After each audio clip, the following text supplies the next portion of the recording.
Millionaires often pursue multiple streams of income with 65%. What kind of percent?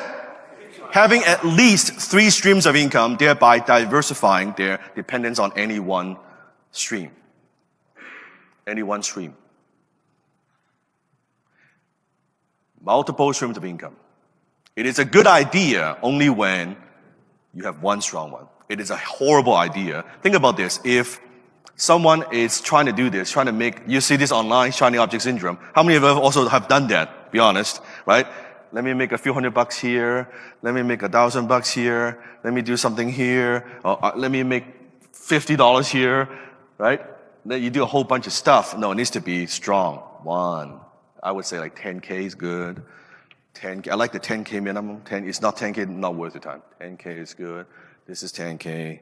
This is 10. Then you're adding a not 3K, 230, 2 cents, right? So first goal is to add another stream of income to your life as a safety net. As a what? In case any of your other streams of income dry up. Is it possible to have one stream of income suddenly dries up? You better believe it. Sometimes it could be an industry change, technological change, something that's working, and boom, suddenly. Let's say someone in real estate, right? Let's say real estate agent. You can see the big RE/MAX conference going on, right? Man, they need some sales training. Anyway, so if something happens to the industry, or sometimes something happens to the local economy, right? Even I was reading an article about how a lot of people, even in the States, now they're moving away from the major city, Los Angeles, New York City, because of the cost of living. Now they're working like more outside the city, they're a bit further away. Why? Because cost of living is low, and now more people can, because of technology, can work from home. Now, how do you think that would affect the real estate market? What do you think? Yeah.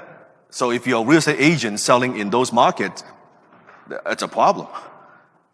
It is a big problem. So that would affect the income stream. So there are 7 types of income millionaires have. There's actually more, but I just want to give you some different ideas that to think about, to explore. So the first is what I call earned income. What kind of income? That is money earned for doing something. When you're actually doing something, right? If you're closing, right? That's earned income. If you're a consultant, that's an earned income. If you have a job, that's an earned income, right? If you're a contractor, right, that's an earned income. If you're actually doing the work. And what's interesting is, think about our school system. What kind of income our school system train us to earn? Earn income. Earn income. In fact, it is the only income that the school system kind of wants you to focus on. Do you know why? Why? Why? Why does the school system only teach us one stream of income? Like, just... That's right. They want us to be a worker forever. Very good. They want us to be a worker forever because... yes, that's good. But if you study the school, the history of school system, where did that come from? Yes. Industrial age. They would create clerks to support the growing British Empire. That's right. That's right. By industrialists. That's how it was created. They need a predictable way, but then it now becomes the norm. But that's what's created. It actually hasn't been around that long. It hasn't been around that long. Because think about hundreds of years ago, really, it's people, we're farming, right? We have animals and we kind of do our own thing and maybe we trade a little bit. Like you never think about, I need to go through a system in order to make a living. We kind of just do whatever we do to survive and go through day to day. But it's a system that's created by, really, capitalists. So the second income stream is business income. That's money earned by selling something for more than it costs for you to make or sell. It's very simple for you to make. So business income. How many of you own a business? Then you have business income coming in. Now, what differentiates earn income and business income, I believe, is one word, and that is leverage. Let's say I own a landscaping business, hypothetically. If I'm the one that mows the lawn every day in order to make money, all I have is earn income. You've got a team that's going out there mowing other people's lawn. I am the orchestra, right? I'm doing the marketing, bringing in those contracts. Then it's business income. Does that make sense? Okay, write it down. So earn income, business income. The difference is leverage. Leverage. Number 3, interest income. And that is money earned as a result of putting your money in the bank or lending your money to somebody else to use. Right? Lending your money to somebody else to use. So let's say if you need a loan of some sort to expand your business. Let's say you need $10,000, right? Here's $10,000, and as interest rate, you're going to pay me, 6%. As an interest for using this money. Interest income. And then you have what I call dividend income. That is money that you're paid as a return on shares of a company that you invest in. Dividend income.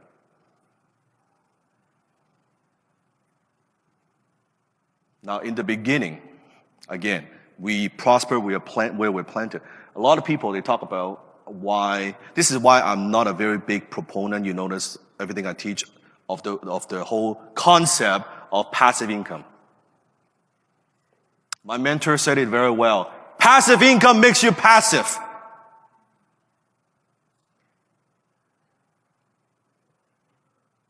I personally really do not believe, even though you have an investment, that you should neglect it. Because I think it's a very dangerous word. Although they could be quite passive. But when I say the word passive, what comes to mind? Yeah, do nothing, inaction. Does that sound like you're paying attention to it? Does that sound like you're nurturing it? No, I think it's a very dangerous word. Even you buy a piece of property and you get rental income, you could define that as passive income. Well, try not to manage that sucker for 3 months. See what happens. Try to not filter the tenant. They get a tenant from hell and see what happens. That doesn't sound very passive to me. You know what I'm talking about? So I don't like that idea. You can see passive income is not on my list. That's not what I aim for. And guess what? I could tell you. That's what I used to believe in my 20s. Now I'm almost 30s, almost in my 40s. The people that I meet, 50, 100, 200, $500 million net worth, they don't use that word. I never hear them use that word. I never hear them, oh yeah, I'm going to do this business deal, I'm going to make some passive income. It's not in their vocabulary. Only you see it on social media, people trying to make a couple grand. Ooh, I see this like young guys posting on social media. Oh, I've got this thing, making $500 in passive income. Right? But the top players, millionaires, multi-millionaires, they don't use that word. Here's what they use. Return on investment. I'm getting 20% of my money, I'm going to get 15% of my money. Right? That's what they use. They would talk about, look at George Kim, right? I get my money out. How soon can I get my capital out? Put it to work, right? Or I did this deal and I made X amount of millions. That's how they talk. They don't talk about passive income because it's what they do. Does that make sense? Right? So dividend income. And then you have what I call rental income. What kind of income? Rental. Yeah, that means you buy a piece of property, you rent it out. Is it possible you buy a piece of real estate and you have negative cash flow? If you're in any major cities, yeah, for sure. Possible. And then you can also have advertising income. Advertising income is what you get from sponsors or advertisers. People don't think about that, but I like advertising income. That is not passive, but it's as passive as it gets. I like that. Also because it's very little risk. And I'll explain why. I like passive income, advertising income. So instead of focusing on passive, depends on where you're at. What we want to do is in the beginning to maximize, what's the word? Our earned income. Name of the game in the beginning, that first stage, let's maximize that. Maximize that earned income. Versus a lot of again, on social media, people talk about, fuck the earned income, I want to jump into this, right? It's all about passive income, man. Income is king. Let's get some income coming in first. Maximize that. You're making X, let's double that, let's triple that. Maximize the earned income. I still have some earned income, very little though. But in the beginning of my career, it's almost all earned income. But it's multiple six-figure earned income. Think about if you earn multiple six-figure of earned income, does that make a difference? It makes a big difference. Now you're paying the bills, your lifestyle is taken care of, but more so, now we have more money to invest. You need that money. You need that income. Versus when you think of passive, they try to get there without this process. They want to jump into this. And it's very little because anything that takes leverage, investment, rental income, it takes time. Write it down. It takes time. Not months. Years. Think in years. So, you see how fucked up this is? They neglect this plate. They jump into, so think about this plate is this big, and this plate is like small plate. But they neglect this and they jump into this and then they get distracted. And now, the problem is when they drop this, the plate is gone. They can't go back and say, I'm going to spin it again. You know what I'm talking about? Right? Once they quit their thing, they do whatever, they stop this and oh shit. Now this thing is not working because it takes a few years. This thing already is gone. That's when there's a very technical term for this in business called you're fucked. You're fucked. Okay, it's a big problem. Make sense? Okay. So, let's take advertising income example. Again, I'm sharing with you what is in my business, right?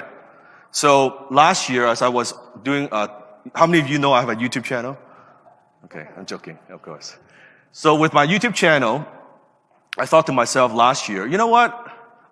In the beginning of building my channel for 0 to 1 million subscribers, I never turned on what I call monetization, meaning there are no ads on my channel because I want to focus on just growing the channel, which is a stupid decision.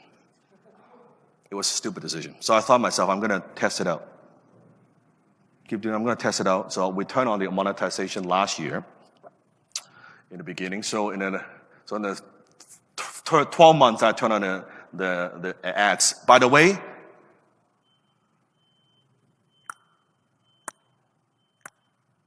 that's all it took. Or Gabe did it. So no different than I'm still producing content, uploading video. All we did, that added another $394,000 a year in advertising income to what we do. Without changing anything that I'm doing now. Nothing. Nothing changes. $394,000 coming in every year. And I live in Canada. That's about $500,000 in Canadian. I love it. I love being Canadian because all my revenue is US dollars. And I spend in Canadian. I love that. It's great. Eh? How many of you want to learn to speak Canadian? Just learn eh? You're fine. And they can speak Canadian now. Congratulations. So they added to that. So I calculated with now our YouTube channel, 2.somewhat million. By the end of this year, as we are recording this, probably 4 million subscribers. In 2 years' time, that will turn into about $1 million a year in revenue stream. About $1 million. That's advertising income. And Google, if you're watching this, I love you. Yes, right? That's very passive. This, I like to define advertising income is almost virtual real estate. Write this down. Virtual real estate. And in some cases, I think they're almost more valuable than real estate. Because it's virtual. There's no tenant. There's no toilet. Nothing wrong with them. It's just there's no tenant, there's no toilet, right? So now, how do you generate advertising income? You need to have some kind of a reach, some kind of platform, right? So it's not just YouTube. Example, people who have a blog. They also have a very popular blog. They could have AdSense revenue, same thing, Google, powered by Google. They could have also income coming in, right? I know a couple of friends who have a blog making 5, 6, 8, 10K a month with their blogs, advertising income. But they got to produce content, right? You got to produce content. But if you're smart, the kind of content you produce also helps you to generate more business income. Yes? So it's generating business income. At the same time, this is just free money. You get that? Right? Another example is my podcast, Dan Lok Show.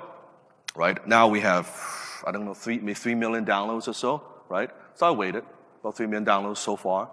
And my brand strategist, we're putting together a sponsor package.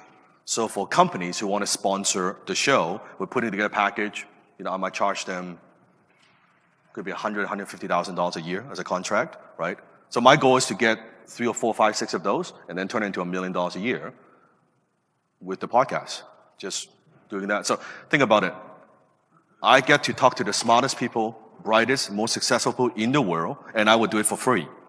And I'm doing it for free, right? Making connections, right? Helping with my reach, because money loves attention, right? At the same time, once it's big enough, I can add an additional stream of income, advertising income, and just get a sponsor, multiple sponsors, that turns it out to another $1 million. It is like that. So you see how, I'm not thinking linearly. You're thinking how we can combine these things, and that's how it should be. Make sense? Okay. And then you have royalty and licensing income. Money you get as a result of letting someone else use your products, ideas, or processes. Let's say a songwriter would get royalties for what they do. An author, oh yeah, licensing. That's his whole business, right? Which at the same time is the model I am also adding to what I do. Personal brand, all that ties into it, right? Yeah, it's all of that. So Trump's model is actually pretty simple if you know that if you study his stuff. Doesn't matter, like I'm not getting political. I'm talking from a business, right? That in Vancouver, there's a Trump Tower, which the developer, Joo Kim Tee, is a very good friend of mine. Okay, a Malaysian family. He developed that I actually did some consulting for him when he was building it. So with the Trump Tower in Vancouver, Trump wasn't the one who put out the capital. He wasn't the developer. He was just the one who slapped his name on it, and he would get a piece of the action for whatever they sold. Because they know at the time, they used that name, you could charge more per square foot. Because it's luxury, it's brand, and all that stuff, right? You can charge more. So then, and the developer, the theory is, would sell all those condos faster, right? Faster, and Trump just gets a piece.